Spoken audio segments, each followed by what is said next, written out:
Welcome to the podcast about venture capital, where investors and founders alike can learn how VCs make decisions and reach conviction. Your host is Nick Maren, and this is The Full Ratchet. Welcome back to The Full Ratchet. On today's special segment of Investor Stories, the investors address trends, sectors, and markets that they think are positioned for outsized returns in the future. This is the segment called What's Next? On today's special segment, we have Paul Martino of Bullpen Capital. Paul, can you talk about sectors or trends that you're excited about or bullish on? So in general, we're anti-thematic because kind of a la Bill Campbell, we let our entrepreneurs tell us about opportunities we otherwise wouldn't have known about. That said, there are certain sectors that we know a lot more about.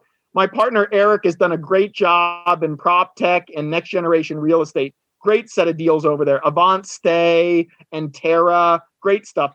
I'm big in sports gaming, gambling, everything from Zynga and FanDuel to a new project I'm working on called Bankroll, which is physical world meets online world, next generation sports betting casinos. That's a category I like. It's a category I have good instincts for. And I am a gambler, both in my spare time and in my day job, because that's what venture capital kind of is.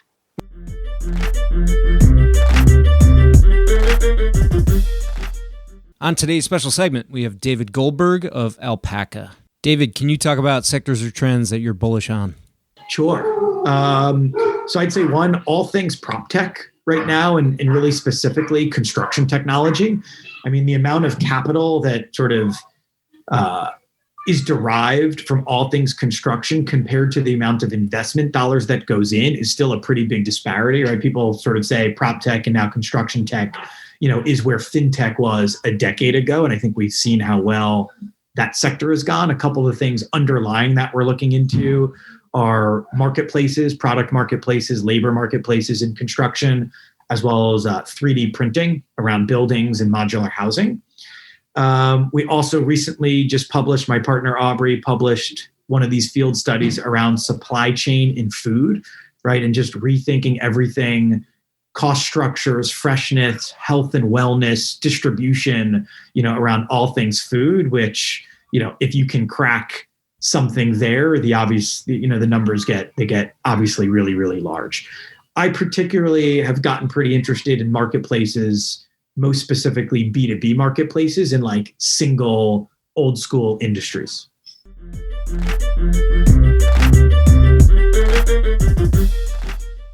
On today's special segment, we have Martino Bannon of January Ventures. Maren, can you talk about sectors or trends that you're bullish on? I personally spend a lot of time on digital health and have spent most of my career working in digital health. And a few of the trends that I'm excited about. So one of the silver linings, I think, of 2020 is that digital health, I think, it's finally come into its own and become exciting and cool and is getting a lot of attention. Health, I think, as all of us know, is this huge outdated industry, makes up 16% of the US GDP. But in terms of the adoption of technology, it's been really historically very low, but it's leapfrogged about a decade during this pandemic. And I think this is creating a lot of new opportunities in digital health. So one of these examples is virtual care and monitoring. I think for the first time, both doctors and patients are incentivized to adopt telemedicine, and it's allowed it to finally break out. And then another trend that I'm interested in is the unbundling of hospitals and seeing more and more startups pop up in specific verticals where they're able to provide better care at a lower cost and a much better overall experience for patients. One example from our portfolio is called ULA Health, which is a full stack tech-enabled OB clinic based in New York. And I think in the US, giving birth is a pretty medicalized experience. The outcomes are pretty poor compared to other developed countries. But ULA is combining technology with midwifery and community to create overall a much better patient experience as well as better outcomes for patients. And then the third area that I'm excited about within digital health are the underserved taboo areas of health that I think are well suited for technology. We've made a couple investments in this area. One example is mental health. Another example is menopause, birth control. I think there are a lot of opportunities that could be really improved by technology.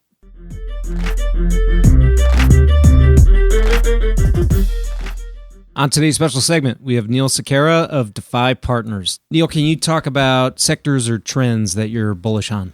Sure.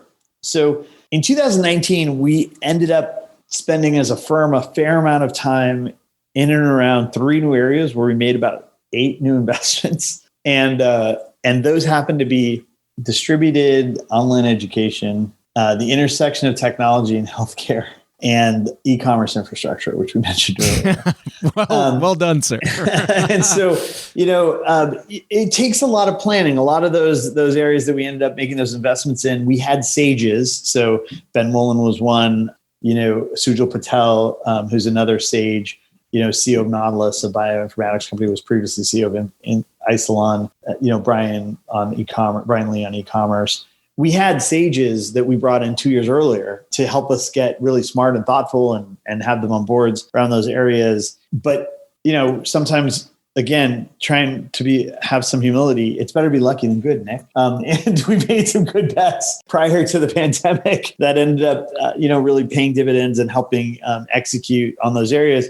As we look forward, those remain interesting areas to us. But going back to our earlier discussion, we do enterprise and consumer. The dollars invested is probably 70% enterprise, 30% consumer. Okay. Whereas the number of companies is probably 60-40 enterprise consumer. Because consumer, we like to bet very early, because once it gets past early, we're not going to do the $1 billion growth round of financing. That is not something. Another great. I have a story about that, but we won't do those. And so enterprise, you can invest a little bit more along the value chain because it tends to grow a little bit more thoughtfully over time. Some of the new investments happen to be around AI and analytics that get more intelligent across the enterprise when it's serving a very specific function in the enterprise. Replacing spreadsheets, it's always been kind of an area that we like. Anything that's replacing that. Going after legacy industries, also something that we tend to like, logistics and areas like that. Consumer is always going to be new. And that's one great part about this job is something can come in tomorrow or today. And you look at it like, I never would have thought that would be something that I would look at. But being a generalist, if you look at Michael Moritz's portfolio of his investing life, he has done some unbelievable consumer companies like Google and Yahoo, and some unbelievable enterprise companies, right? And the reason, we believe that that's the right approach is that they tend to, in a lot of ways in today's world versus a difference 20 years ago, have some similarities that, having the agility to look at both and being able to make decisions on, hey, this enterprise solution that's helping FP&A, for instance, or making it's great. And there's a huge market here, but how can anyone use this software? Like, it doesn't look great. It's not soft. And having a consumer-centric approach was really what, this next generation of companies did over the enterprise over the last decade. And so, whether it be Slack or HubSpot or, they really took a consumer-centric approach to enterprise, right? And so when we look at those businesses, we really sometimes don't know what the next great thing is. And in fact, I think if we did, we'd probably start it.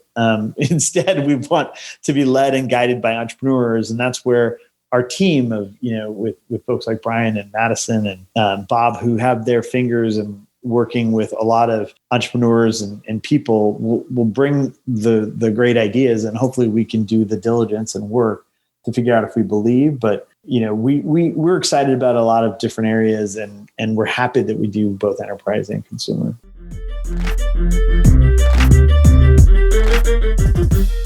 That will conclude this installment of Investor Stories.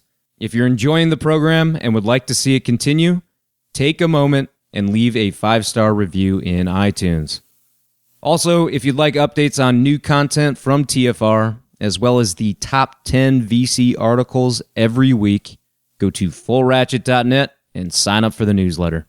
Okay, that will wrap things up for today. Until next time, over-prepare, choose carefully, and invest confidently. Thanks for joining me.